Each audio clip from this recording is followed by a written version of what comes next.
بسم اللہ الرحمن الرحیم۔ ایک آدمی کے 4 بیٹے تھے۔ وہ چاہتا تھا کہ اس کے بیٹے یہ سبق سیکھ لیں کہ کسی کو پرکھنے میں جلد بازی کا مظاہرہ نہ کریں۔ لہٰذا اس بات کو سمجھانے کے لیے اس نے اپنے بیٹوں کو ایک سفر پر روانہ کرنے کا فیصلہ کیا اور کسی دور دراز علاقے میں ناشپاتی کا ایک درخت دیکھنے کے لیے بھیجا۔ ایک وقت میں ایک بیٹے کو سفر پر بھیجا کہ جاؤ اور اس درخت کو دیکھ کر آؤ۔ باری باری سب کا سفر شروع ہوا۔ پہلا بیٹا سردی کے موسم میں گیا، دوسرا بہار میں، تیسرا گرمی کے موسم میں گیا، سب سے چھوٹا بیٹا خزاں کے موسم میں گیا۔ اور جب سب بیٹے اپنا اپنا سفر ختم کر کے واپس لوٹ آئے تو اس آدمی نے اپنے 4 بیٹوں کو ایک ساتھ طلب کیا اور سب سے ان کے سفر کی الگ الگ تفصیل کے بارے میں پوچھا۔ پہلا بیٹا جو جاڑے کے موسم میں اس درخت کو دیکھنے گیا تھا، اس نے کہا کہ وہ درخت بہت بدصورت، جھکا ہوا اور ٹیڑھا تھا۔ دوسرے بیٹے نے کہا نہیں، وہ درخت تو بہت ہرا بھرا تھا، ہرے ہرے پتوں سے لدا ہوا تھا۔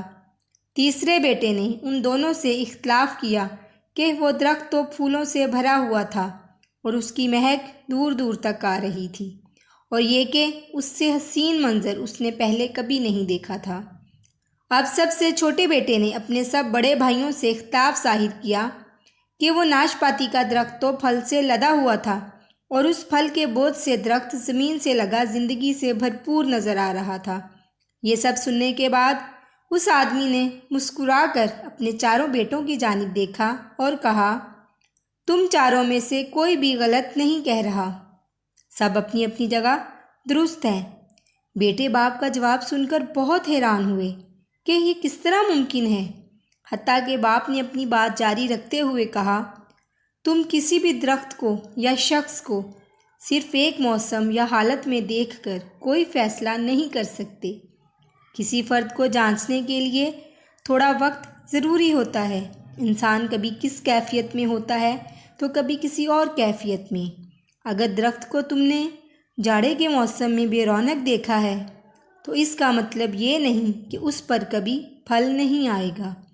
اسی طرح اگر کسی شخص کو تم لوگ غصے کی حالت میں یا کسی بدامنی میں دیکھ رہے ہو تو اس کا مطلب یہ ہرگز نہیں کہ وہ برا ہی ہوگا۔ کبھی بھی جلد بازی میں کوئی فیصلہ نہ کرو جب تک اچھی طرح کسی کو جانچ نہ لو۔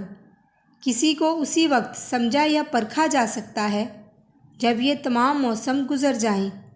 اگر تم سردی کے موسم میں ہی اندازہ لگا کر نتیجہ اخذ کر لو گے تو گرمی کی ہریالی، بہار کی خوبصورتی اور بھرپور زندگی سے لطف اندوز ہونے سے رہ جاؤ گے۔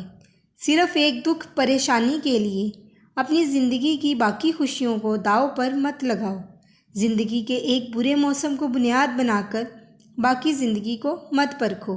اسی طرح اللہ سبحانہ و تعالیٰ نے ہر انسان میں خیر و شر کا مادہ رکھا ہے، لہٰذا اس کی کیفیات میں بھی مختلف موسم کی طرح اتار چڑھاؤ آتا رہتا ہے۔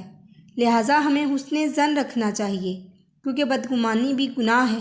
اللہ کریم ہمیں بدگمانیوں سے محفوظ فرمائے، ہماری زندگی کا خاتمہ ایمان کے اعلیٰ ترین درجہ پر فرمائے، آمین۔